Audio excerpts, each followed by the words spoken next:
এবার হচ্ছে, একটু চেক করলে ভালো হয়।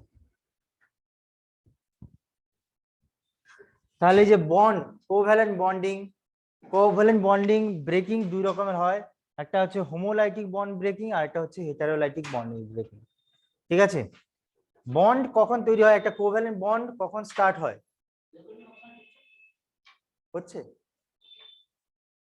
চলছে তো, রেকর্ডিং দেখাচ্ছে তো এখানে। ওকে, তো হোমোলাইটিক বন্ড আর হেটারোলাইটিক বন্ড ক্লিভেজ ডিফারেন্সটা কেমন? একটা বন্ড আইদার দুটো সেম অ্যাটম নিয়ে একটা বন্ড তৈরি হতে পারে, বন্ড ফরমেশন ইলেকট্রন শেয়ারিং হয়ে থাকে, তাই তো?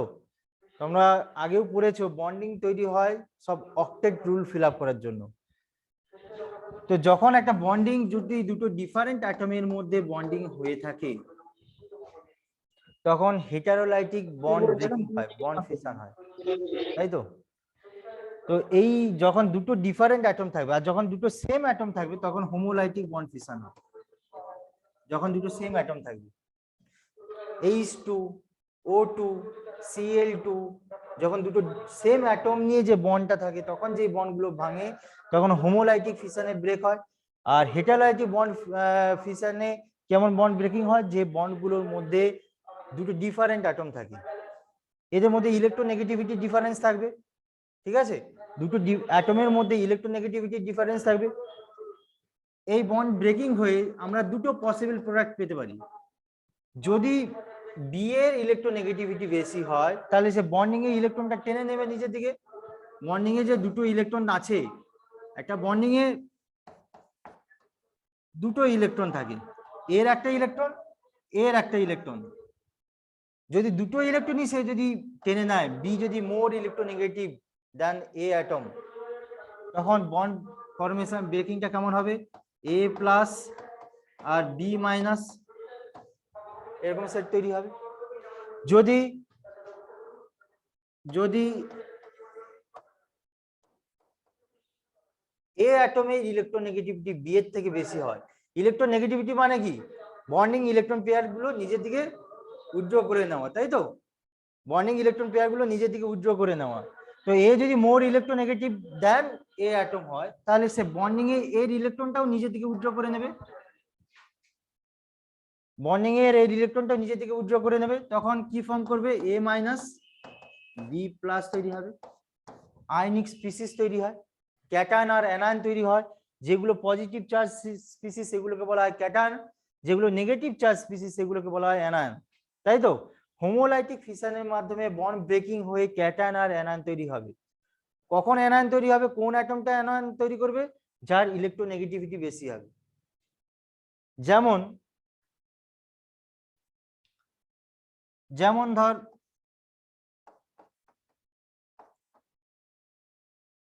CH3Cl, এখানে কার্বন আছে আর ক্লোরিন আছে, কার্বন আর ক্লোরিনের মধ্যে ইলেকট্রোনেগেটিভিটি কার বেশি, হ্যাঁ ক্লোরিনে। তাহলে এখানে যদি হেটারোলাইটিক বন্ড ফিশন হয়ে যেটা তৈরি করবে Cl মাইনাস CH3 প্লাস, এরকম তৈরি হবে। তাহলে এর ইলেকট্রোনেগেটিভিটি বেশি বলে এর ইলেকট্রনটা বন্ডিং এ ইলেকট্রনটা সে উইথড্র করে নিচ্ছে, সেই কারণে সে অ্যানায়ন স্পিসিস তৈরি করছে, আর এখান থেকে ক্যাটায়ন স্পিসিস তৈরি হচ্ছে।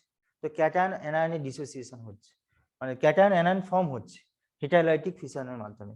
হোমোলাইটিক ফিশনের মাধ্যমে কিভাবে তৈরি হয় না, আমি বললাম যে হোমোলাইটিক ফিশনটা কখন হবে, যখন দুটো সেম অ্যাটমের মধ্যে বন্ডিংটা ব্রেকডাউন করবে। এখানে দুটো সেম অ্যাটম তারা ইলেকট্রন শেয়ার করে আছে, তো এই যে ইলেকট্রোনেগেটিভিটির তো কোনো ডিফারেন্স নেই, দুটোই তো সেম অ্যাটম, তারা ইকুয়ালি শেয়ার করবে। এখানে বন্ড ব্রেকিং যখন হবে র্যাডিক্যালে হাফ অ্যারো দিয়ে দেখানো হয়, হাফ অ্যারো দিয়ে দেখানো হয়। ফুল অ্যারো মানে এখানে যেগুলো দেখিয়েছি ফুল অ্যারো দিয়ে, মানে পুরো ইলেকট্রনটা ট্রান্সফার হয়ে যাচ্ছে। আর যখন র্যাডিক্যাল এইভাবে হোমোলাইটিক ফিশনটা হয় তখন হাফ অ্যারো দিয়ে দেখানো হয়। হাফ অ্যারো মানে একটা ইলেকট্রন শিফট হচ্ছে, বন্ডিং থেকে একটা ইলেকট্রন যাচ্ছে একটা অ্যাটমের দিকে, যেহেতু এদের মধ্যে কোনো ইলেকট্রোনেগেটিভিটি ডিফারেন্স নেই সেই কারণে বন্ডিং ইলেকট্রন পেয়ার গুলো দুটো অ্যাটমই ইকুয়ালি শেয়ার করবে। তো এখানে র্যাডিক্যাল তৈরি হবে, এখানে কি তৈরি হয়, র্যাডিক্যাল তৈরি হবে। ঠিক আছে, এখানে আয়নিক স্পিসিস ক্যাটায়ন আর অ্যানায়ন তৈরি হয়েছিল, হোমোলাইটিক ফিশনের মাধ্যমে বন্ড ব্রেকিং করে যেগুলো পাওয়া যায় সেটা হচ্ছে র্যাডিক্যাল ফর্ম হয়। ঠিক আছে, আর এখানে ক্যাটায়ন আর অ্যানায়ন তৈরি হয়। ক্লিয়ার? ঠিক আছে, চলো এরপর যে ক্যাটায়ন আর অ্যানায়ন তৈরি হচ্ছে এইগুলো হচ্ছে সমস্ত হচ্ছে রিঅ্যাক্টিভ স্পিসিস।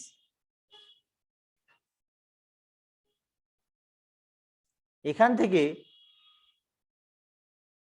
আমাদের নেক্সট যে কনসেপ্ট আসবে ওই ক্যাটায়ন আর অ্যানায়নের রেসপেক্টে,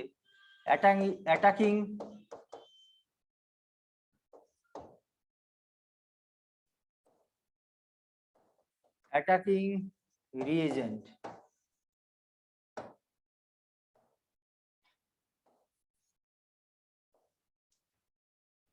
ফার্স্ট হচ্ছে ইলেকট্রোফাইল। ইলেকট্রোফাইল এই টার্মটার মধ্যেই আছে সিগনিফিকেন্স। ইলেকট্রোফাইল কারা? ইলেকট্রোফাইল ইলেকট্রোফাইল কারা? যদি আমি এটাকে ব্রেক করে লিখি, ইলেকট্রো প্লাস ফাইল। ইলেকট্রো মানে ইলেকট্রন, ফাইল মানে ফেলিসিটি বেশি, বা ফাইল মানে loving, electron loving.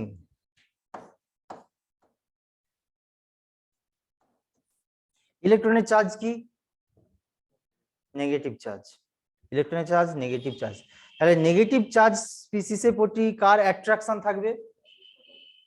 Positive charge species. তো ইলেকট্রোফাইল মানে এক কথায় যে সাংকেতিক হিসাবে এইভাবে লেখা হয় ই প্লাস, মানে একটা স্পিসিস যার ইলেকট্রন ডেনসিটি কম আছে, ইলেকট্রোফাইল। ইলেকট্রন লাভিং বা ফিলিসিটি টুয়ার্ডস ইলেকট্রন, ইলেকট্রনের প্রতি ফিলিসিটি আছে বা ইলেকট্রনকে নেগেটিভ চার্জ স্পিসিসকে যারা অ্যাট্রাকশন করে, ইটস চার্জ কি হবে? Positive charge species. তো ইলেকট্রোফাইল গুলো দুই রকমের হয়ে থাকে। একটা হচ্ছে মানে চার্জ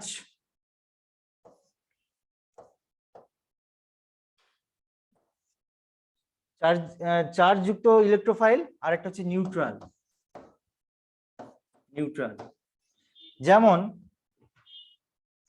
যেমন নাইট্রেশনের সময় যে ইলেকট্রোফাইলটা আসে সেটা নাইট্রোনিয়াম আয়ন Na2+। হ্যালোজিনেশনের সময় যখন হয় তখন Cl+। সালফোনেশনের ক্ষেত্রে SO3H। এই সমস্ত চার্জ হচ্ছে ইলেকট্রোফাইল হিসাবে ইউজ হয়। নিউট্রাল আবার ইলেকট্রোফাইল আছে, যেমন boron trichloride, aluminium trichloride, FeCl3। এগুলো ইলেকট্রোফাইল বলছে কেন? এখানে কোনো পজিটিভ চার্জ আছে? পজিটিভ চার্জ নেই, তাহলে ইলেকট্রোফাইল বলছে কেন? হ্যাঁ, গুড। যদি আমি বোরন ট্রাইক্লোরাইড বলি, বোরন ট্রাইক্লোরাইড এটা লুইস ডট স্ট্রাকচার থেকে আসে। লুইস ডট স্ট্রাকচার থেকে আসে। বোরনের সারাউন্ডিংস ভ্যালেন্স শেলে কতগুলো ইলেকট্রন থাকে? 3টে ইলেকট্রন থাকে। আর ক্লোরিনের যেন প্রত্যেকেরই ভ্যালেন্স শেলে 7টা ইলেকট্রন থাকে।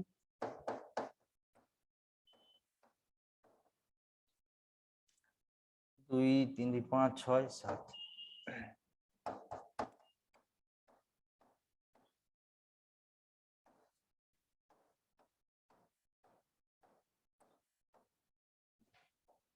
এর অক্টেট ফিল আপ হয়ে যাচ্ছে, এর অক্টেট ফিল আপ হয়ে যাচ্ছে, এর অক্টেট ফিল আপ হয়ে যাচ্ছে। কিন্তু বোরনের রেসপেক্টে যদি দেখি, এর সারাউন্ডিংস কতগুলো ইলেকট্রন আছে? 6টা। তাহলে ইলেকট্রন ডেফিসিয়েন্ট স্পিসিস কেন? তার অক্টেট ফিল আপ হচ্ছে না, সে আরো দুটো ইলেকট্রন অ্যাকোমোডেট করতে পারে, সে অন্যের থেকে ইলেকট্রন নিতে পারে। মানে ইলেকট্রন ডেফিসিয়েন্ট স্পিসিস কেন বলছে? এ অন্যের থেকে ইলেকট্রন নিতে পারে। ইলেকট্রন নেওয়া মানেই তো সে ইলেকট্রোফাইল। বোঝা গেল? বা অ্যালুমিনিয়াম ট্রাইক্লোরাইডের ক্ষেত্রেও একই, ফেরিক ট্রাইক্লোরাইড এদের ক্ষেত্রে তাই। তবে এদের কি হচ্ছে, সেন্ট্রাল যে অ্যাটমটা আছে আয়রন, এদের ভ্যাকেন্ট ডি অরবিটাল থাকে। ভ্যাকেন্ট ডি অরবিটাল থাকার জন্য ডি এ যে 5টা অরবিটাল আছে, ভ্যাকেন্ট ডি অরবিটাল থাকার জন্য তারা ইলেকট্রন অ্যাকোমোডেট করতে পারে, সেই কারণে তারা হচ্ছে ইলেকট্রোফাইল। ঠিক আছে, ইলেকট্রোফাইল বোঝা গেল। কারা ইলেকট্রোফাইল? ইলেকট্রোফাইল দুই রকমের হয়ে থাকে, পজিটিভ চার্জ স্পিসিস হতে পারে তেমনি তেমনি নিউট্রাল স্পিসিস হতে পারে, আরো আছে। যেমন ধরো এ স্টার,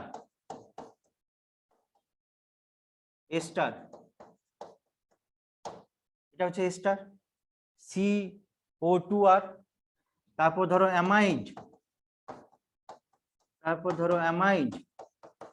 তারপর ধরো অ্যাসিটাইল ক্লোরাইড, সবগুলো কিন্তু ইলেকট্রোফাইল হিসাবে ইউজ হয়। কেন না, এই যে কার্বনটা আছে, এই যে কার্বনিলের যে কার্বন, এ কিন্তু ইলেকট্রন ডেফিসিয়েন্ট, কোন নিউক্লিওফাইল এখানে অ্যাটাক করে একে বার করে দিতে পারে। পরবর্তীকালে তোমরা আগেও হয়তো পড়েছো, এস্টারিফিকেশন পড়েছো তো, এস্টারিফিকেশন বা এস্টার হাইড্রোলাইসিস, তখন এখানে এই কনসেপ্ট গুলো আছে, এস্টার, অ্যামাইড, অ্যাসিটাইল ক্লোরাইড, এগুলো হচ্ছে ইলেকট্রোফাইল হিসাবে ইউজ হয়। ঠিক আছে, তো এখানে একটা নিউক্লিওফাইল এখানে অ্যাটাক করবে, এখান থেকে এগুলো রিমুভ করে যায়। এইগুলো হচ্ছে ইলেকট্রো পজিটিভ সেন্টার, কারণ কার্বন আর অক্সিজেনের মধ্যে ইলেকট্রোনেগেটিভিটি কার বেশি? কার্বন আর অক্সিজেনের মধ্যে ইলেকট্রোনেগেটিভিটি কার বেশি? অক্সিজেনে। তাহলে এই ইলেকট্রন উইথড্র করে নিচ্ছে এখানে, এটা হচ্ছে ইলেকট্রো পজিটিভ সেন্টার।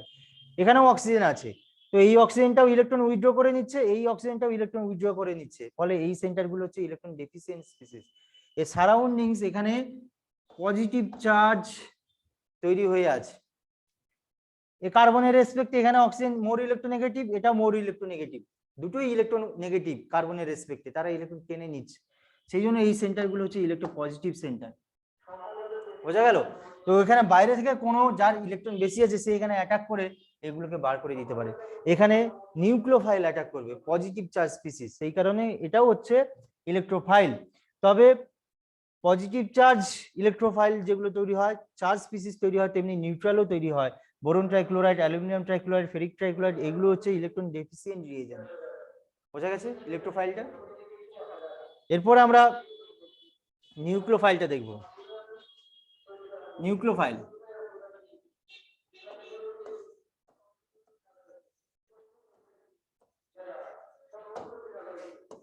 একই রকম, নিউক্লিও প্লাস ফাইল, মানে কার প্রতি ফিলিসিটি থাকবে? কার প্রতি? লাভিং নিউক্লিয়াস, তাই তো? নিউক্লিয়াস লাভিং জি। নিউক্লিয়াসের চার্জ কি? পজিটিভ চার্জ, তো ইটসেলফ চার্জ কি হবে? নেগেটিভ চার্জ হবে, মানে ইটসেলফ নেগেটিভ চার্জ স্পিসিস। এইগুলো একই রকম ভাবে, যেমন Cl minus, CO3 2 minus, SO4 2 minus, তারপর Br minus, OH minus, NH2 minus, যাদের ইটসেলফ ইলেকট্রন বেশি আছে তারা অন্যকে ইলেকট্রন ডোনেট করতে পারে বা অন্যকে ইলেকট্রন এক্সেস ইলেকট্রন দিয়ে অন্যকে অ্যাটাক করতে পারে। তো এগুলো হচ্ছে নেগেটিভ চার্জ স্পিসিস, সেই কারণে নিউক্লিওফাইল মানে নিউক্লিয়াসের প্রতি যার ফিলিসিটি বা নিউক্লিয়াস লাভিং যারা, নিউক্লিয়াসের চার্জ কি? পজিটিভ চার্জ, কারণ প্রোটন আছে, প্রোটন মানে পজিটিভ চার্জ, তো নেগেটিভ চার্জ স্পিসিস এগুলো তারা নিউক্লিয়াসের প্রতি ফিলিসিটি থাকবে। আচ্ছা, তেমনি একই রকম ভাবে নিউট্রাল স্পিসিস গুলো আছে, যেমন ইথিলিন,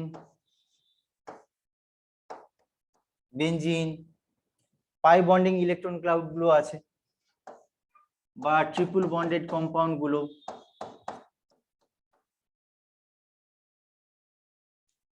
এগুলো হচ্ছে নিউট্রাল কিন্তু তাদের ইলেকট্রন বেশি থাকে, কারণ এখানে কি বন্ড আছে? পাই বন্ড আছে, পাই বন্ডে ইলেকট্রন ডেনসিটি বেশি থাকে।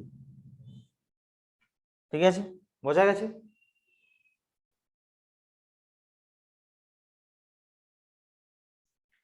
তো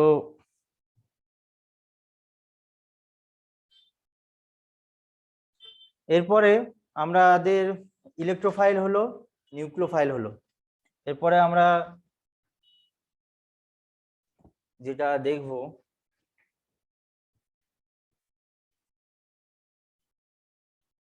ওকে ইলেকট্রনিক এফেক্ট।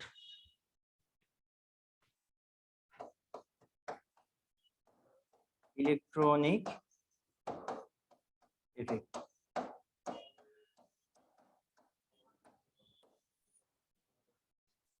ইলেকট্রনিক এফেক্টটা কি, এটা খুব ইম্পর্টেন্ট। যত জিওসি জেনারেল অর্গানিক কেমিস্ট্রি যা কিছু কোশ্চেন আসবে সব এর থেকেই আসবে, খুব ইম্পর্টেন্ট কনসেপচুয়াল পোর্শন। ইলেকট্রোমেলিক এফেক্ট, ইলেকট্রোমেলিক এফেক্টের তিনটে পার্ট আছে, একটা হচ্ছে ইন্ডাকটিভ এফেক্ট, রেজোনেন্স এফেক্ট, আর একটা হচ্ছে হাইপার কনজুগেশন এফেক্ট। খুব ইম্পর্টেন্ট, তিনটে পার্ট আছে, এইটাকেই ভালো করে পড়তে হবে, ঠিক আছে? এর থেকেই কোশ্চেন আসবে। আগে যা কিছু বলেছি, homolytic bond fission, heterolytic bond fission, electrophile, nucleophile, ওগুলো তো বোর্ডে আসতে পারে। যেই নিটের জন্য এই পোর্শনটা খুব ইম্পর্টেন্ট, এই জায়গাটা কনসেপ্টটা ক্লিয়ার থাকা চাই, ঠিক আছে? ভালো করে পড়তে হবে এই পোর্শনটা। প্রথমে হচ্ছে ইন্ডাকটিভ এফেক্ট। ইন্ডাকটিভ এফেক্ট, ইলেকট্রোমেরিক এফেক্টে আরেকটা পার্ট হচ্ছে রেজোনেন্স এফেক্ট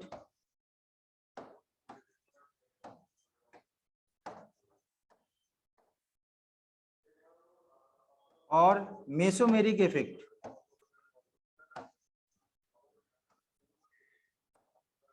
और मेसोमेरिक इफेक्ट আরেকটা হচ্ছে হাইপার কনজুগেশন এফেক্ট।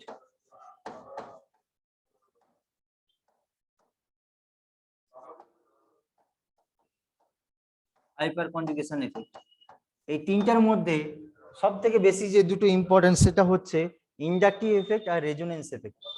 এই দুটো খুব ইম্পর্টেন্ট। হাইপার কনজুগেশন এফেক্টটা ইম্পর্টেন্ট কিন্তু অতটা নয়, এই দুটো থেকে প্রচুর কোশ্চেন আছে, কোশ্চেন থাকবেই মাস্ট। ইন্ডাকটিভ এফেক্ট আর রেজোনেন্স এফেক্ট থেকে মাস্ট কোশ্চেন থাকবে, আর হাইপার কনজুগেশন এফেক্টটাও ইম্পর্টেন্ট। তো প্রথমে আমরা ইন্ডাকটিভ এফেক্ট হয়েছে, প্রথমে আমরা ইন্ডাকটিভ এফেক্টটা দেখব।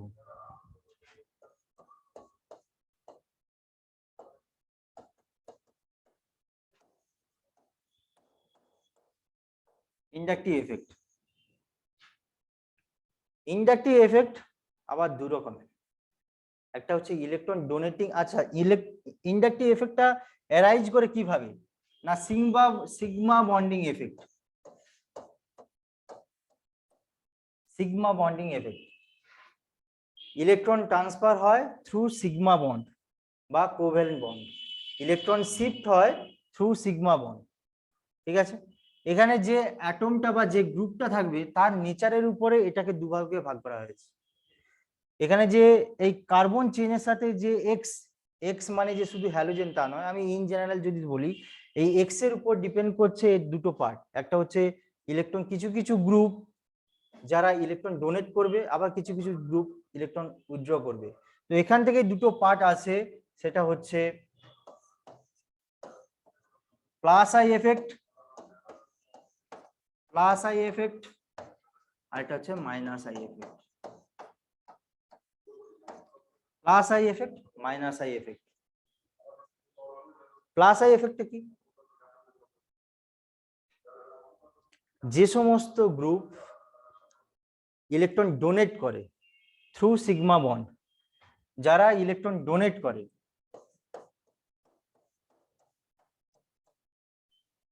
ওয়ান টু থ্রি ফোর, যদি কারণ এই গ্রুপটা যেখানে থাকবে তার রেসপেক্ট এখানে নাম্বারিং আইপিক সিস্টেম এখান থেকে নাম্বারিং হবে।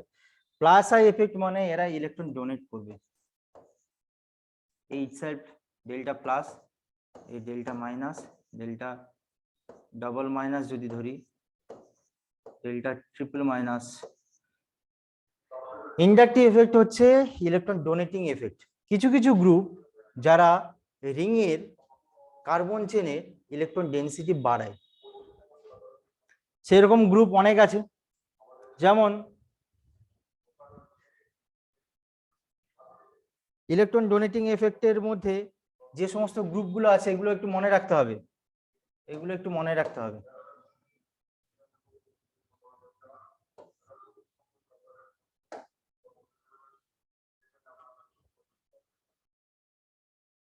আচ্ছা, ইলেকট্রন ডোনেটিং গ্রুপ যেগুলো হয় সেগুলো সমস্ত হচ্ছে অ্যালকিল গ্রুপগুলো। আর গ্রুপগুলো ধরো মিথাইল,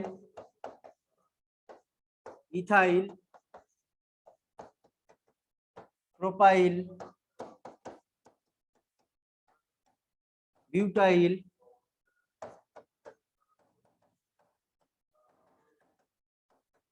এই গ্রুপগুলো হচ্ছে সমস্ত হাইড্রোকার্বন গ্রুপগুলো হচ্ছে ইলেকট্রন ডোনেটিং গ্রুপ। সমস্ত হাইড্রোকার্বন গ্রুপগুলো হচ্ছে electron donating group, electron donate করে। এবার মিথাইল, ইথাইল, প্রোপাইল, বিউটাইল এদের মধ্যে কে বেশি ইলেকট্রন ডোনেট করবে? মিথাইল, ইথাইল, প্রোপাইল, বিউটাইল এদের মধ্যে কে বেশি ইলেকট্রন ডোনেট করবে? কে বেশি ইলেকট্রন ডোনেট করবে থ্রু সিগমা বন্ড? বিউটাইল। কারণ যত হাইড্রোকার্বন চেন বাড়বে তত তার ইলেকট্রন ডোনেটিং এফেক্ট ইনক্রিজ করবে। ইলেকট্রন ডোনেটিং এফেক্ট ইনক্রিজ করবে with increasing number of hydrocarbon chain বা মিথাইল গ্রুপ। যত এখানে CH2 শুধু CH2 বাড়ছে, CH2 বাড়ছে, নাম্বার অফ CH2 মিথাইল গ্রুপের সংখ্যা যত বাড়ছে, যত হাইড্রোকার্বন চেন যত বাড়বে তত তার ইন্ডাকটিভ এফেক্ট বাড়বে। ইন্ডাকটিভ এফেক্টে যদি আমি অর্ডার দেখি তাহলে হচ্ছে, সরি,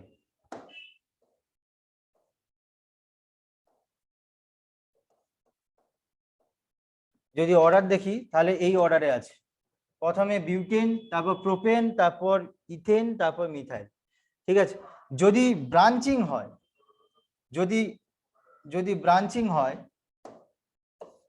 যদি ব্রাঞ্চিং চেঞ্জ হয়, ধরো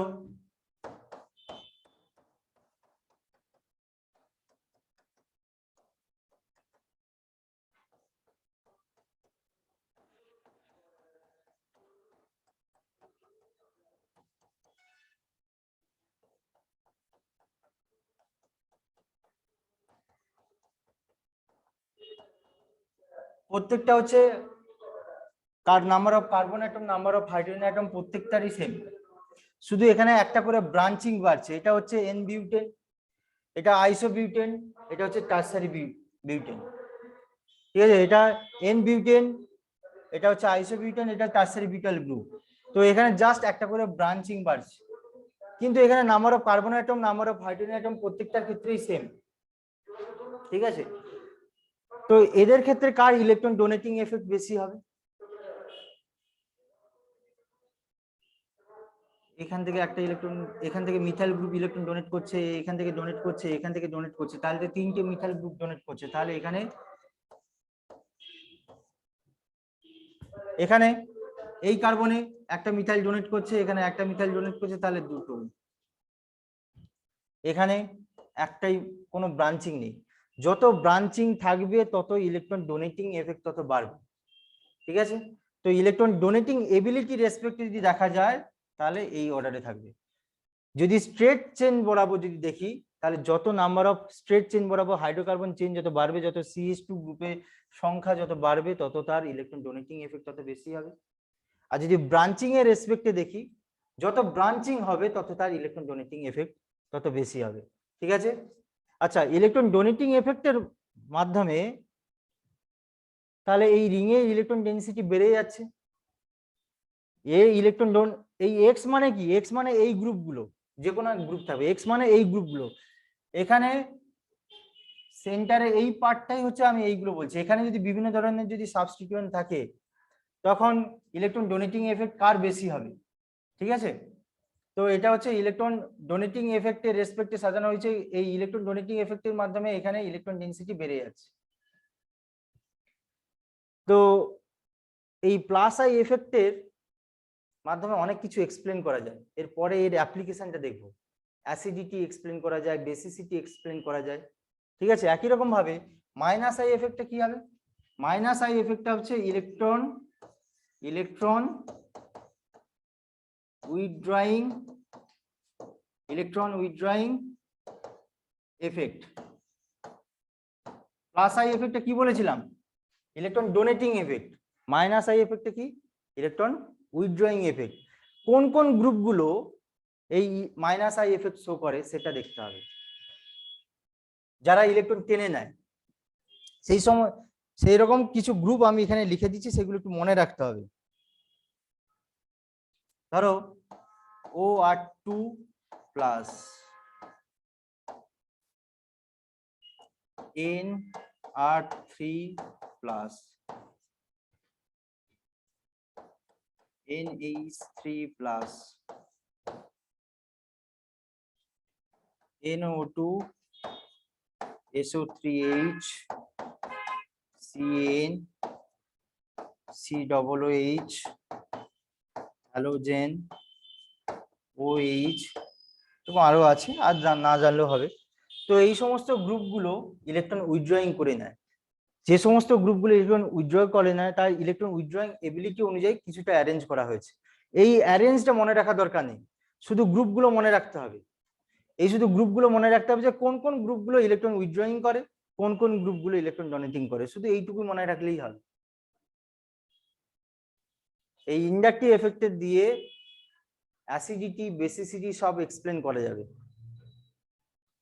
আগে শুধু এটা দেখে নাও। প্লাস আই এফেক্টটা কি? প্লাস আই এফেক্টটা হচ্ছে ইলেকট্রন ডোনেটিং এফেক্ট। সব কিন্তু থ্রু সিগমা বন্ডিং, এটা হচ্ছে electron donating effect. Minus I এফেক্টটা হচ্ছে ইলেকট্রন উইথড্রয়িং এফেক্ট।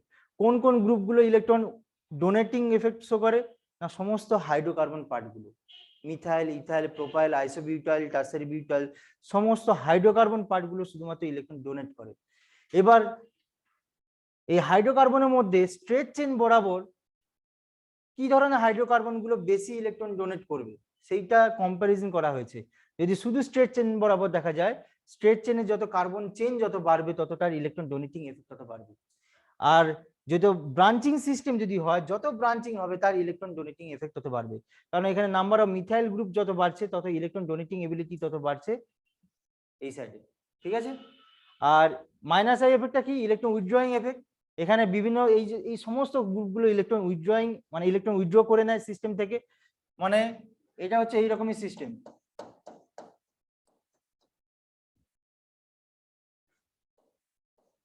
এ হচ্ছে ইলেকট্রন উইথড্র করে নেয় সিস্টেম থেকে, ইলেকট্রন উইথড্র করে নেয় সিস্টেম থেকে, ইলেকট্রন উইথড্র করে নেয়। বলতে পারবে কোন কার্বনে পজিটিভ চার্জটা বেশি হবে? আমি যদি নাম্বারিং করে দিই 1 2 3 4, এখানে যে চারটে কার্বন আছে কোন কার্বনের ইলেকট্রন ডেফিসিয়েন্সিটা বেশি? যার সাথে ডিরেক্টলি অ্যাটাচ আছে। তো ডিরেক্টলি অ্যাটাচ থাকার জন্য এই কার্বন থেকে বেশি পরিমাণে ইলেকট্রন টানছে, এই পজিটিভ চার্জের ভ্যালুটা ক্রমশ কমছে। C1 এ পজিটিভ চার্জের ভ্যালু সব থেকে বেশি, তারপর C2 তে কম, তারপর C3 তে। এই ইন্ডাকটিভ এফেক্ট মনে রাখবে 3টে থেকে 4টে কার্বনে বেশি এর অ্যাপ্লিকেবল হয় না। 3টে থেকে 4টে কার্বনে বেশি এই ইন্ডাকটিভ এফেক্টটা কাজ করে না। ঠিক আছে। এই হচ্ছে ইন্ডাকটিভ এফেক্ট। দুটো টাইপস হয়, electron donating effect, electron withdrawing effect. হয়েছে। এবার এর অ্যাপ্লিকেশনটা দেখবো, ইলেকট্রন ডোনেটিং এফেক্টের অ্যাপ্লিকেশন। ইলেকট্রন ডোনেটিং এফেক্টের মাধ্যমে বা ইলেকট্রন উইথড্রয়িং এফেক্টের মাধ্যমে আমরা বিভিন্ন কম্পাউন্ডের মধ্যে অ্যাসিডিক স্ট্রেনটা কম্পেয়ার করতে পারবো বা বেসিক স্ট্রেনটা কম্পেয়ার করা যাবে। যেমন ধরো অ্যাসিডিটি যদি দেখা যায়,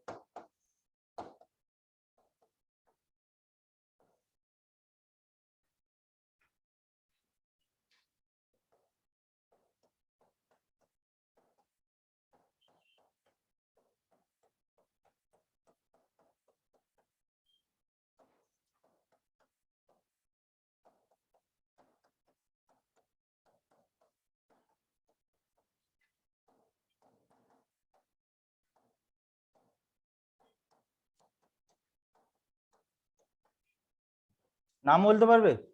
এর নাম কি? Good, acetic acid, chloro acetic acid. আরেকটা দিলে হতো, যাই হোক এটা ট্রাইক্লোরো অ্যাসিটিক অ্যাসিড। তো এই তিনটে কম্পাউন্ড আছে। অর্গানিক অ্যাসিড, ইনঅর্গানিক অ্যাসিডের ক্ষেত্রে তোমার যেমন হাইড্রোক্লোরিক অ্যাসিড বা সালফিউরিক অ্যাসিড বা নাইট্রিক অ্যাসিড, তাদের অ্যাসিডিটি মানে কি যে H+ রিলিজ করবে, এখানেও H+ রিলিজ করবে। কিন্তু অর্গানিক অ্যাসিড কার্বক্সিলিক অ্যাসিড গুলো থেকে H+ রিলিজ হয়।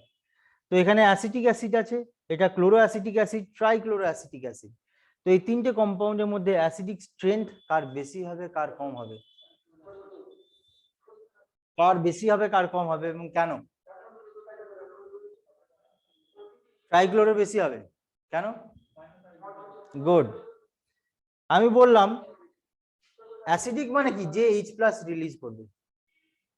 তো COOH গ্রুপ থেকে যে ইজিলি H প্লাস রিলিজ করতে পারবে সে তত বেশি অ্যাসিডিক হবে। তো এখান থেকে যত বেশি ইজিলি H প্লাস টেনে এই অক্সিজেনটা যত ডেল্টা মাইনাস বা যত তাড়াতাড়ি ইজিলি ডেল্টা প্লাস হবে তত তাড়াতাড়ি এখান থেকে H প্লাস রিলিজ করার টেন্ডেন্সি তত বেশি হবে, তত সে এই আয়নটা তৈরি করতে পারবে।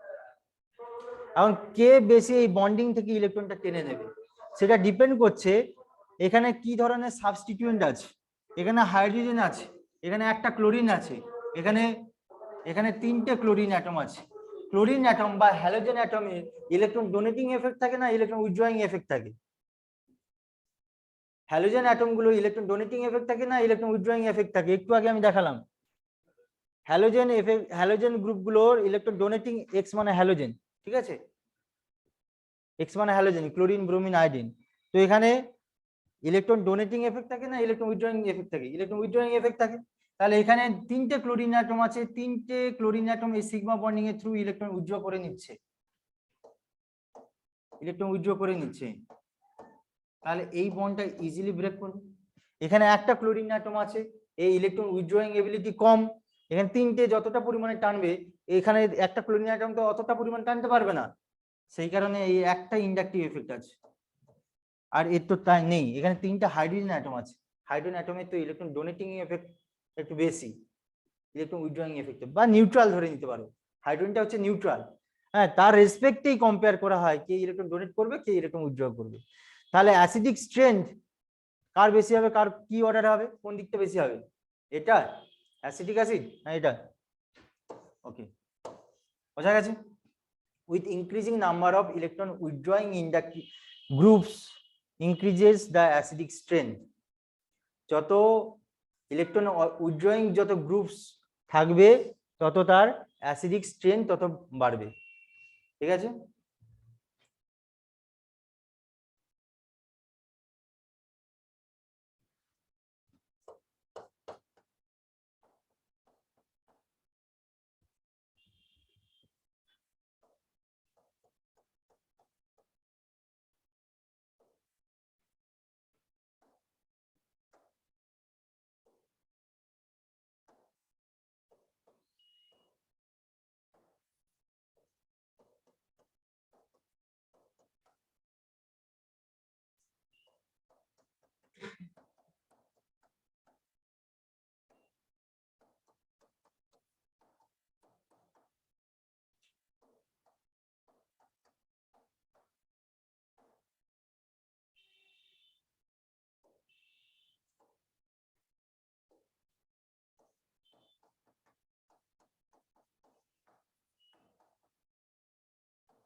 বলো এর অ্যাসিডিক স্ট্রেংথ কম্পেয়ার করো।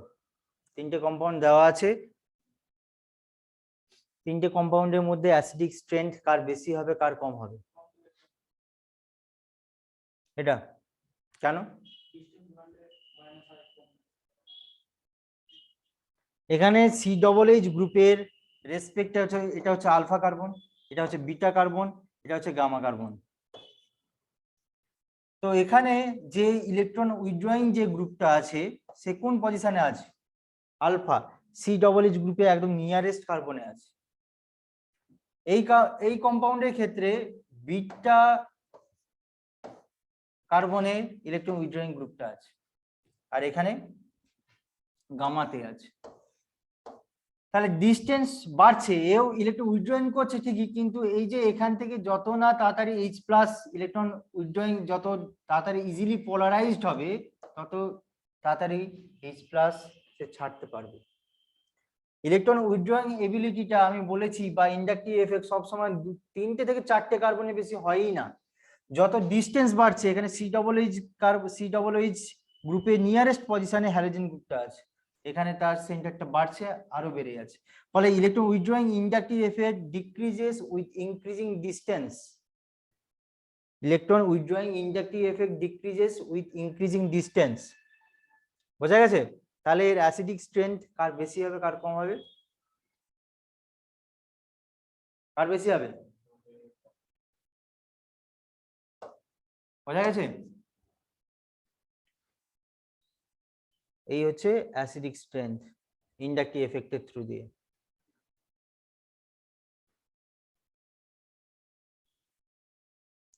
তাহলে এখানে এর আগেরটা থেকে আমরা কি কনক্লুশন জানতে পারি? যত নাম্বার অফ ইলেকট্রন উইথড্রয়িং যত গ্রুপ হবে, যত মাইনাস আই এফেক্ট, অ্যাসিডিটির ক্ষেত্রে যত মাইনাস আই গ্রুপের সংখ্যা যত ইনক্রিজ করবে, গ্রুপের সংখ্যা যত ইনক্রিজ করবে তার অ্যাসিডিটি কি হবে? তার অ্যাসিডিটি বাড়বে না কমবে? বাড়বে। ঠিক উল্টোটা হবে যদি প্লাস আই এফেক্ট থাকে। যত প্লাস আই গ্রুপের সংখ্যা যত ইনক্রিজ করবে, অ্যাসিডিটি তত ডিক্রিজ করবে। যেমন ধরো simple acetic acid,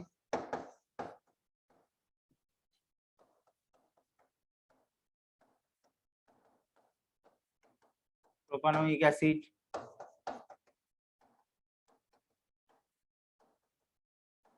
butanoic acid, এদের অ্যাসিডিক স্ট্রেন্থ তাহলে কি হবে?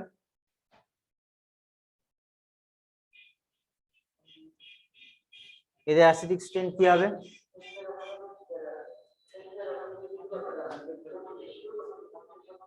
ওটা বেশি হবে কেন?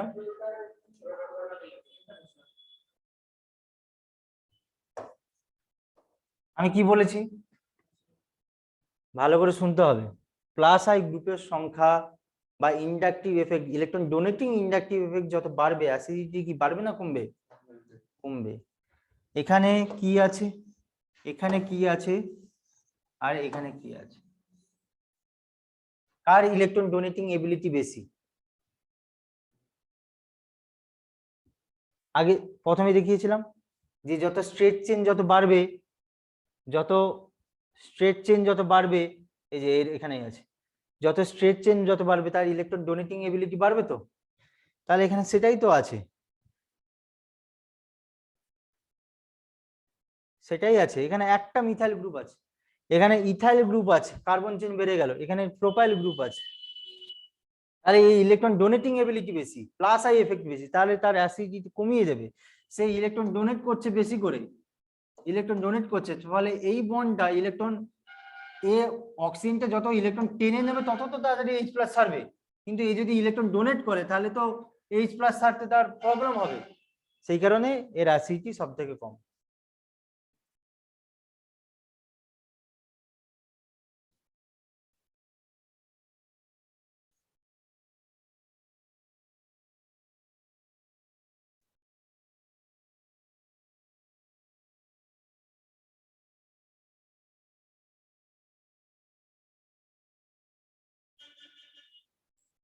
ওকে, এরপরে আমরা মাইনাস, আচ্ছা এটা অ্যাসিডিটি দেখলাম, বেসিসিটি এবার দেখা যায়। বেসিসিটির ক্ষেত্রে ঠিক উল্টো, plus I number of plus I গ্রুপের সংখ্যা যত বাড়বে, বেসিসিটি তত বাড়বে। Minus number of minus I গ্রুপের সংখ্যা যত ইনক্রিজ করবে, বেসিসিটি তত ডিক্রিজ করবে। এটা মনে রাখতে হবে। যত প্লাস আই গ্রুপের সংখ্যা যত বাড়বে, বেসিসিটি তত বাড়বে, যত মাইনাস আই গ্রুপের সংখ্যা যত বাড়বে তত বেসিসিটি তত কমে যাবে।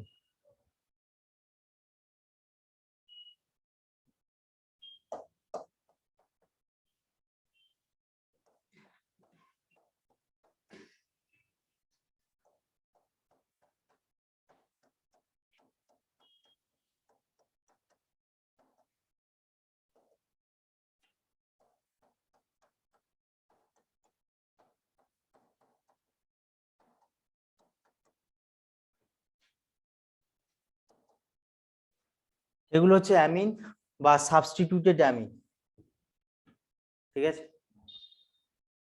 বেসিসিটি, এরা বেসিক কেন? লুইস বেস কাদেরকে বলে? লুইস বেস কাদেরকে বলে? যারা loan pair of electron donate করতে পারে। তো এখানে এদের লোন পেয়ার আছে, প্রত্যেকেরই নাইট্রোজেনের লোন পেয়ার আছে, প্রত্যেকেই ইলেকট্রন ডোনেট করবে। কে better lone pair of electron donate করতে পারবে? কে better lone pair of electron donate করতে পারবে? আমি কি বলেছি?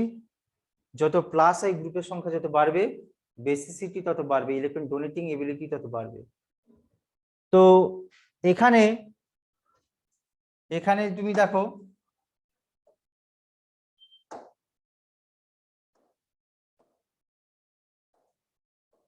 এখানে একটা দুটো হাইড্রোজেন একটা মিথাইল গ্রুপ আছে। এখানে কতগুলো মিথাইল গ্রুপ আছে? এখানে কতগুলো আছে? মিথাইল গ্রুপগুলো ইলেকট্রন ডোনেটিং গ্রুপ না electron withdrawing group? Electron donating group. এখানে দুদিক থেকে ইলেকট্রন ডোনেট করছে, এই তিন দিক থেকে ইলেকট্রন ডোনেট করছে। যত নাম্বার অফ ইলেকট্রন ডোনেটিং গ্রুপের সংখ্যা বাড়ছে, এখানে লোন পেয়ার অ্যাভেবিলিটি তত বাড়ছে।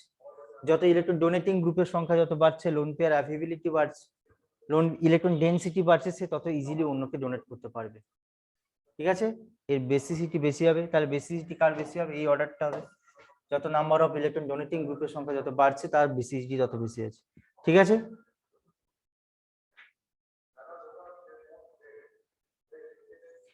আচ্ছা, এটা তোমাদের বোর্ডের বইয়ে যদি দেখো, আচ্ছা এটা কত ডিগ্রি অ্যামিন?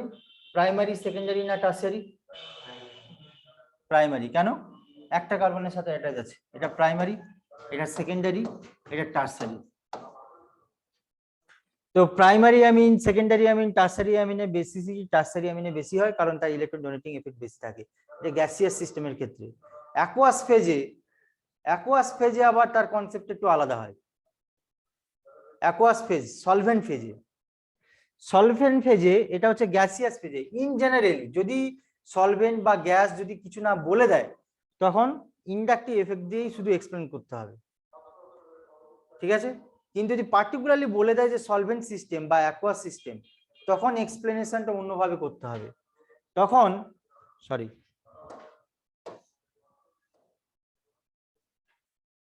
সলভেন্ট সিস্টেম বা অ্যাকুয়াস সিস্টেমের ক্ষেত্রে,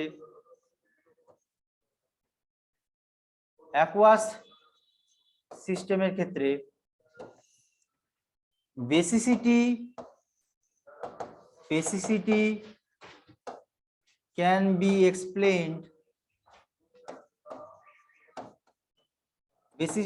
explained with respect to stability of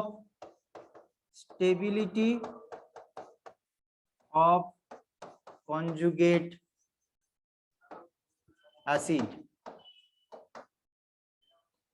aqueous সিস্টেমে বেসিসিটি এক্সপ্লেন করা হবে স্টেবিলিটি অফ কনজুগেট অ্যাসিড দিয়ে এক্সপ্লেন করতে হবে। এখন যে কোনো বেস, কনজুগেট অ্যাসিড মানে কি? যে কোনো বেস সে যদি H+ একসেপ্ট করে, যেটা তৈরি করবে সেটাই হচ্ছে কনজুগেট অ্যাসিড। এটা বেস, এটা যদি বেস হয় সে H+ একসেপ্ট করে যেটা তৈরি করবে সেটা হচ্ছে কনজুগেট অ্যাসিড, ঠিক আছে। তো আমরা তিন ধরনের, প্রাইমারি, সেকেন্ডারি, টারশিয়ারি, তিনটেরই কনজুগেট অ্যাসিড আমরা দেখব।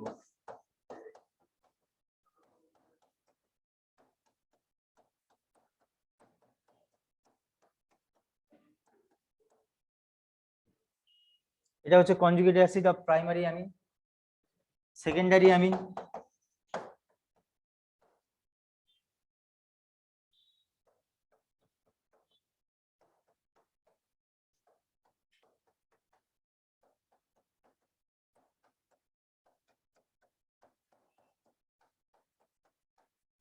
H+ অ্যাকসেপ্ট করেছে লোন পেয়ার দিয়ে,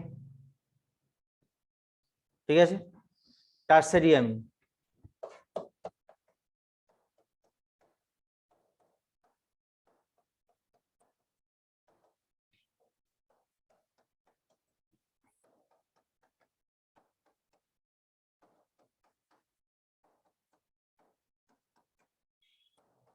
এই হচ্ছে কনজুগেট অ্যাসিড। প্রাইমারি অ্যামিনে কনজুগেট অ্যাসিড এটা, সেকেন্ডারি অ্যামিনে কনজুগেট অ্যাসিড এটা, টারসারি অ্যামিনে কনজুগেট অ্যাসিড আছে। হ্যাঁ, CH3। তো এবার কনজুগেট অ্যাসিডের স্টেবিলিটি আমরা কিভাবে কম্পেয়ার করব? বললাম তো কনজুগেট অ্যাসিডের স্টেবিলিটি অর্ডার অনুযায়ী এগুলোকে অ্যারেঞ্জ করতে হবে, কিন্তু কনজুগেট অ্যাসিডের স্টেবিলিটি অর্ডারটা কিভাবে এক্সপ্লেন করব?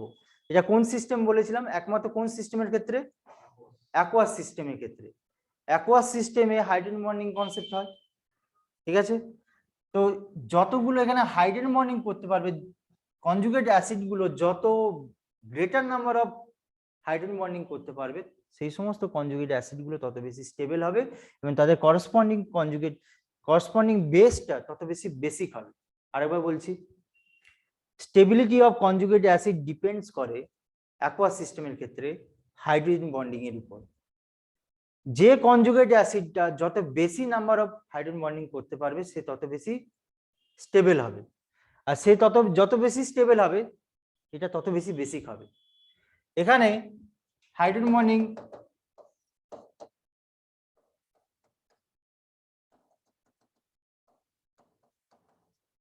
প্রাইমারি অ্যামিন থেকে যে কনজুগেট অ্যাসিড গুলো পেলাম, প্রাইমারি অ্যামিন থেকে যে কনজুগেট অ্যাসিডটা পেলাম সে কতগুলো হাইড্রোজেন বন্ডিং করতে পারছে? কতগুলো হাইড্রোজেন বন্ডিং করতে পারছে? হাইড্রোজেন বন্ডিং কাদের কাদের মধ্যে হয়? হাইড্রোজেন অক্সিজেন, হাইড্রোজেন নাইট্রোজেন আর হাইড্রোজেন ফ্লোরিন। হ্যাঁ, তো এই তিনটে সিস্টেমের মধ্যে এই অক্সিজেন, নাইট্রোজেন আর ফ্লোরিন তিনটের মধ্যে তিনটে অ্যাটম আর হাইড্রোজেনের সাথে হাইড্রোজেন বন্ডিংটা হয়। তো এখানে হাইড্রোজেন বন্ডিং তিনটে হচ্ছে, প্রাইমারি অ্যামিন থেকে যে কনজুগেট অ্যাসিড পাচ্ছি সেখানে তিনটে হাইড্রোজেন বন্ডিং পাচ্ছি। এখানে কতগুলো পাবো? সেকেন্ডারি অ্যামিন থেকে দুটো, আর পাবো মিথাইলে হাইড্রোজেন থেকে হবে না, মিথাইলে হাইড্রোজেন গুলো হাইড্রোজেন বন্ডিং এ পার্টিসিপেট করবে না। এখানে দুটো আর এখানে একটা।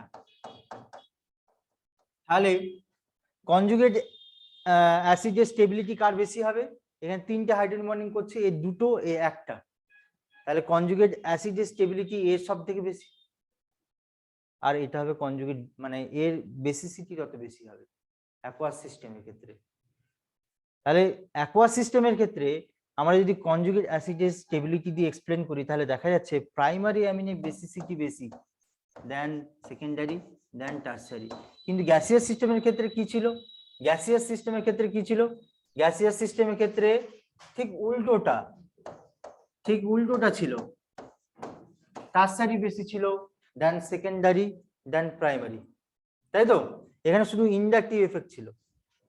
আর অ্যাকোয়াস সিস্টেমের ক্ষেত্রে হাইড্রোজেন বন্ডিং এর স্টেবিলিটি কনজুগেট অ্যাসিডের স্টেবিলিটি দিয়ে এক্সপ্লেন করতে হবে। কনজুগেট অ্যাসিডের স্টেবিলিটি মানে হাইড্রোজেন বন্ডিং কে কতগুলো করছে, সেই রেসপেক্টে দেখলে দেখা যাচ্ছে যে প্রাইমারি বেশি দেন সেকেন্ডারি দেন টারসারি। তো একটা কনসেপ্ট গ্যাসিয়াস সিস্টেমের ক্ষেত্রে একরকম হয়, অ্যাকোয়াস সিস্টেমের ক্ষেত্রে একরকম তা তো নয়। অ্যাকোয়াস সিস্টেমের ক্ষেত্রে দুটো এফেক্ট কাজ করে। অ্যাকোয়াস সিস্টেমের ক্ষেত্রে এই কনজুগেট অ্যাসিডের স্টেবিলিটিও যেমন কাজ করে তেমনি ইন্ডাকটিভ এফেক্টও কাজ করে। দুটোকে কম্বাইন করে যদি দেখা যায় অ্যাকোয়াস সিস্টেমের ক্ষেত্রে যদি কম্বাইন করে বেসিসিটি এক্সপ্লেন করা যায় তাহলে হচ্ছে সেকেন্ডারিটা বেশি হয়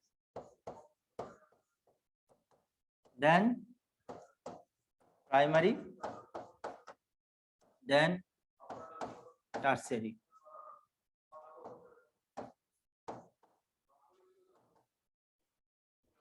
আবারও বলছি, অ্যাকোয়াস সিস্টেমের ক্ষেত্রে দুটো এফেক্ট কাজ করে, একটা হচ্ছে ওই হাইড্রোজেন বন্ডিং এর কনসেপ্ট আর একটা হচ্ছে ইন্ডাকটিভ এফেক্ট। যদি ইন্ডাকটিভ এফেক্ট দেখা যায় তাহলে 3 ডিগ্রিটা বেশি হবে দেন 2 ডিগ্রি দেন 1 ডিগ্রি। আর যদি হাইড্রোজেন বন্ডিং এর কনসেপ্ট বা স্টেবিলিটি অফ কনজুগেট অ্যাসিড যদি দেখা যায় তখন প্রাইমারি দেন সেকেন্ডারি দেন টারসারি। দুটোকে কম্বাইন করে দেখা যাচ্ছে ওভারঅল সেকেন্ডারি বেশি হয়, তারপর প্রাইমারি, তারপর টারসারি। সেটাও আবার ডিপেন্ড করে এই আর গ্রুপের সংখ্যার উপর। শুধুমাত্র আর গ্রুপটা যদি মিথাইল হয় তখন কি হবে, শুধুমাত্র যদি আর গ্রুপটা মিথাইল হয় তখন কোন অর্ডারটা হবে, এটা হবে। আর যদি আর গ্রুপ বাদ দিয়ে যদি অন্য কিছু হয়,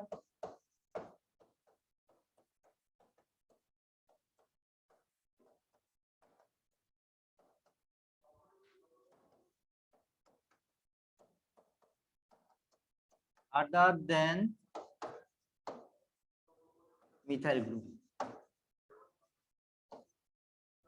বোঝা গেছে? গ্যাসিয়াস সিস্টেমের ক্ষেত্রে যখন কোনো কিছু, আবারও বলছি, কোনো কিছু যখন বলে দেওয়া থাকবে না তখন শুধুমাত্র ইন্ডাকটিভ এফেক্ট দিয়ে এক্সপ্লেন করতে হবে। গ্যাসিয়াস সিস্টেম বলে দিলে শুধুমাত্র ইন্ডাকটিভ এফেক্ট, আর যদি একমাত্র অ্যাকোয়াস সিস্টেম বলে দেয় তখন দুটো এফেক্ট কাজ করবে, একটা হচ্ছে ইন্ডাকটিভ এফেক্ট আর একটা হচ্ছে স্টেবিলিটি অফ কনজুগেট অ্যাসিড। তো দুটোকে কম্বাইন করে দেখা যাচ্ছে যে সেকেন্ডারি অ্যামিনের বেশি হয় সব সময়। এবার প্রাইমারি অ্যামিন টার্সারি অ্যামিনের মধ্যে কে বেশি কে কম হবে সেটা আবার ডিপেন্ড করে আর গ্রুপের উপর। আর গ্রুপটা যদি শুধু মিথাইল হয় তখন প্রাইমারিটা টার্সারি থেকে বেশি হয়, আর গ্রুপটা যদি মিথাইল বাদ দিয়ে অন্য কোনো অ্যালকিল গ্রুপ হয় তখন টার্সারিটা বেশি, সেকেন্ডারিটা সবসময় বেশি হবে কিন্তু তখন টার্সারিটা বেশি হবে, তারপর প্রাইমারি হবে। বোঝা গেছে?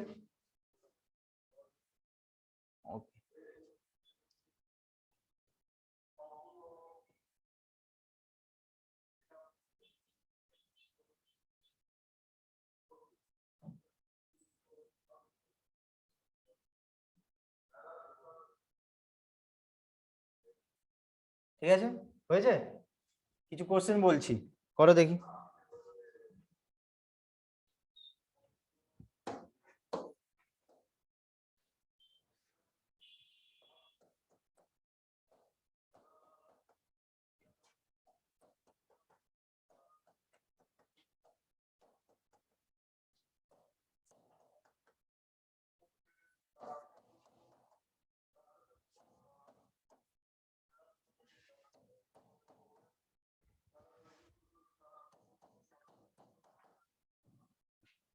এদের মধ্যে বেসিসিটি কার বেশি?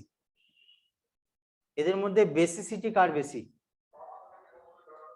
চারটে কম্পাউন্ড দেওয়া আছে, এদের মধ্যে বেসিসিটি কার বেশি?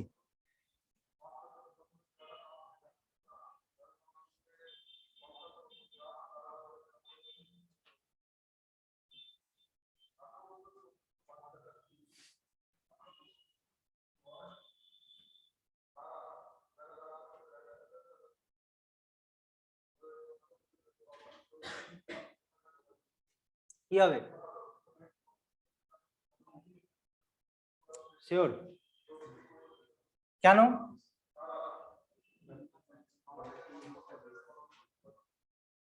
এখানে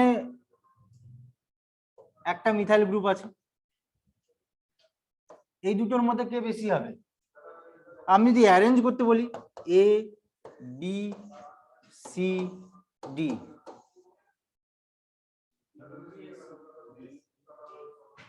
ডি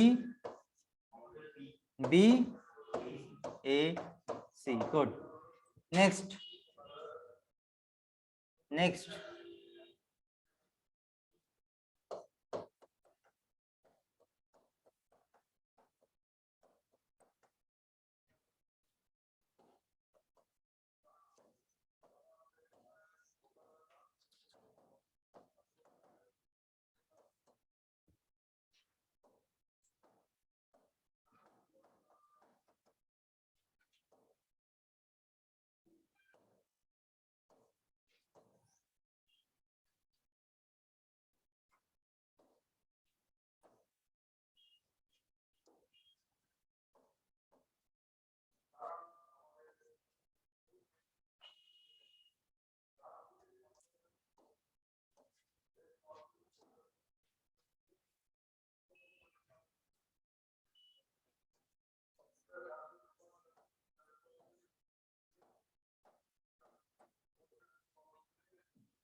মিথাইলামিন, ইথাইলামিন, সাইক্লোহেক্সেন চেন আছে, এটা সাইক্লোহেক্সেন, তার সঙ্গে NH2 আছে, এটা 6 মেম্বার রিং, এটা 6 মেম্বার রিং, রিং এ নাইট্রোজেনের সাথে মিথাইল গ্রুপ আছে, আর এটা 5 মেম্বার রিং, এখানে শুধু হাইড্রোজেন আছে।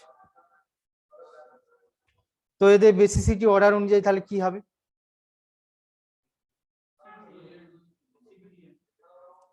সি, সি এরটা বেশি হবে। আচ্ছা, primary amine, secondary amine, tertiary অ্যামিনের মধ্যে কার বেশি কার কম হয়? টারসিয়ারি। এটা কত ডিগ্রি অ্যামিন? এটা কত ডিগ্রি অ্যামিন? 2 ডিগ্রি কেন হচ্ছে? এখানে নাইট্রোজেন কতগুলো কার্বনের সাথে লিঙ্কেজ আছে? একটাই, 1 ডিগ্রি। এখানে 1 ডিগ্রি। এই রিং এর এই কার্বনের সাথে লিঙ্কেজ আছে, এখানে তো হাইড্রোজেন আছে 1 ডিগ্রি। এটা 3 ডিগ্রি। এটা হাইড্রোজেন কে ধরা হয় যতগুলো কার্বনের সাথে লিঙ্কেজ থাকবে, তাহলে এটা 2 ডিগ্রি। তাহলে কার বেশি হবে? First C. তারপরে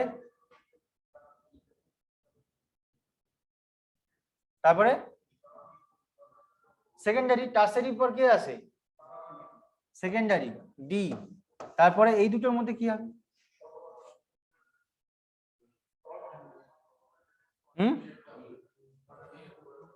এটা স্ট্রেট চেন। আর এখানে কতগুলো কার্বন, এখানে কতগুলো কার্বন আছে, আর এখানে কতগুলো কার্বন আছে? তাহলে কার ইলেকট্রন ডোনেটিং এবিলিটি বেশি হবে? কার ইলেকট্রন ডোনেটিং এবিলিটি বি হবে না এ হবে? বোঝা গেছে? ঠিক আছে।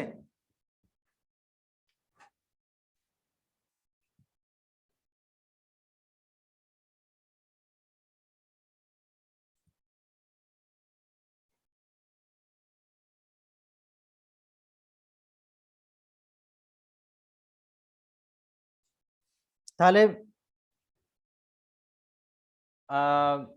ইন্ডাকটিভ এফেক্টটা বোঝা গেছে। ইন্ডাকটিভ এফেক্ট তাহলে কত রকমের আছে? Electron donating inductive effect, electron withdrawing inductive effect. ঠিক আছে। তো এরপরে আমরা কি দেখবো? Resonance effect. রেজোনেন্স এফেক্টটা জাস্ট একটু কনসেপ্টটা দিয়ে, রেজোনেন্স এফেক্ট থেকে প্রচুর কোশ্চেন আছে, ইন্ডাকটিভ এফেক্ট আর রেজোনেন্স এফেক্ট থেকে। রেজোনেন্স এফেক্টের জাস্ট একটু কনসেপ্ট দিয়ে আমি আজ ক্লাসটা স্টপ করব।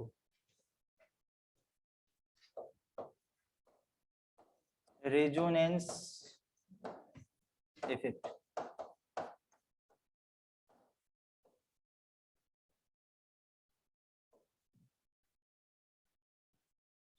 রেজোনেন্স এফেক্টটা কি?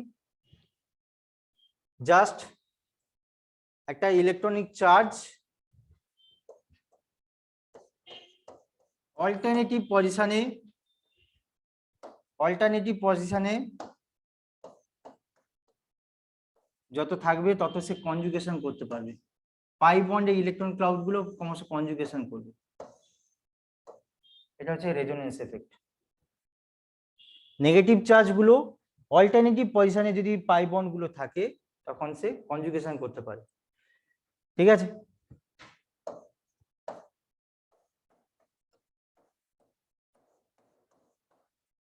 এটা হচ্ছে, এখানে যে নেগেটিভ চার্জটা ছিল সে এখানে এলো, এটা আবার ওপেন আপ হলো, মানে সিঙ্গেল বন্ড ছিল এখানে ডবল বন্ড হচ্ছে। মানে এই যে নেগেটিভ চার্জ সিস্টেমটা আছে পুরো সিস্টেমের মধ্যে ডিলোকালাইজ হয়ে আছে। আমি যদি দেখাই এখানে, এখানে যে পাই অরবিটালটা আছে, যে ইলেকট্রন ডেনসিটি আছে 1 2 3 4 চারটে, এদের মধ্যে পাই অরবিটাল পাই বন্ডিং আছে।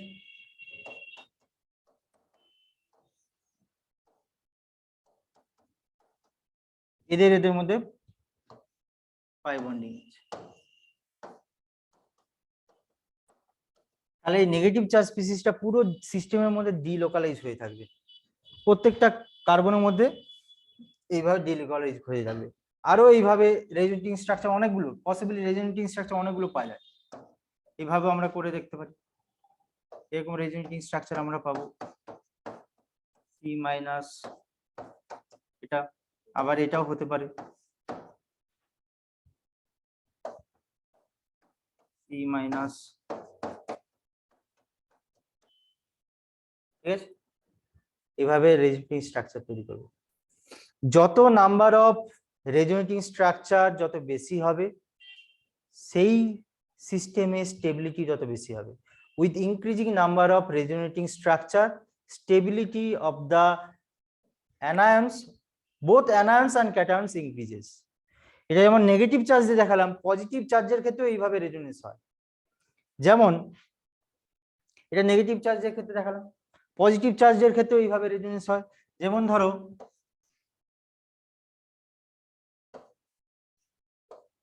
বেঞ্জিন,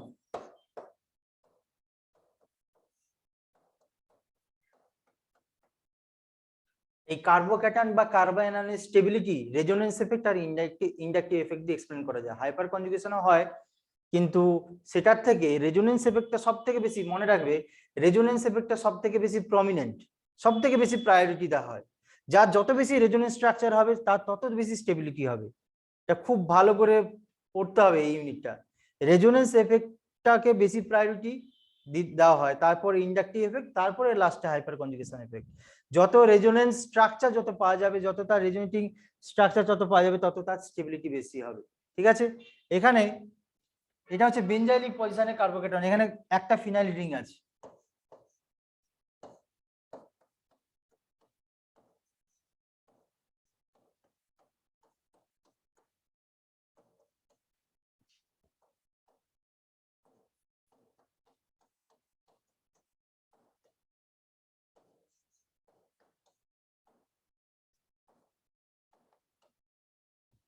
তিনটে কার্বোক্যাটায়ন দিয়েছে, তাদের মধ্যে স্টেবিলিটি কি হবে, স্টেবিলিটি অর্ডার, এটা কিন্তু রেজোনেন্স এফেক্ট দিয়ে বলতে হবে। কেন? যত নাম্বার অফ ফিনাইল রিং যত বাড়বে, তত তার রেজোনেটিং স্ট্রাকচার তত বাড়বে। এখানে একটা ফিনাইল রিং আছে, এখানে একটা থেকে কতগুলো আমরা রেজোনেটিং স্ট্রাকচার পাই সেটা দেখো। তো এই এখান থেকে যে ডবল বন্ডটা আমি এখান থেকে শিফট করছি, তাহলে এই কার্বনে পজিটিভ চার্জ তৈরি হবে।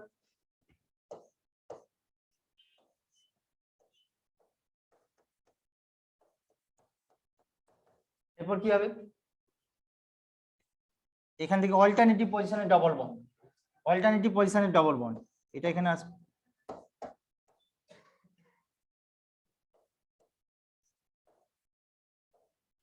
এই কার্বনে এই কার্বন থেকে পাই বন্ডে শিফট করেছি, তাহলে এখানে পজিটিভ চার্জ হবে।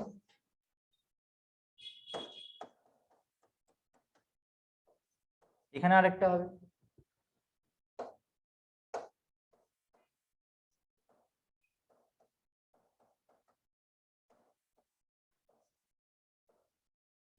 হলো কতগুলো, তাহলে আমরা রেজোনেন্স স্ট্রাকচার পেলাম বা ক্যানোনিক্যাল ফর্ম পেলাম, কতগুলো পেলাম, একটা ফিনাইল রিং এর জন্য এভাবে তিনটে ইকুইভ্যালেন্ট রেজোনেটিং স্ট্রাকচার পেলাম।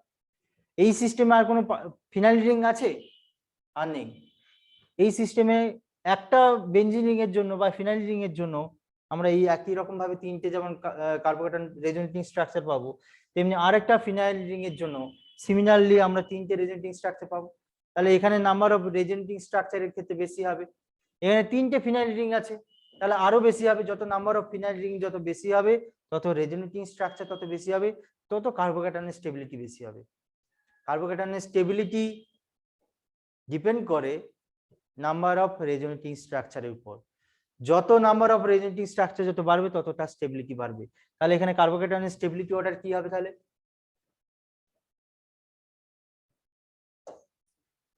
এগুলো একটু মনে রাখতে হবে, খুব ইম্পর্টেন্ট। কার্বোক্যাটায়ন হোক বা কার্বায়ন, যত তার নাম্বার অফ রেজোনেটিং স্ট্রাকচার যত পাওয়া যাবে, তত তার স্টেবিলিটি বেশি হবে। ঠিক আছে,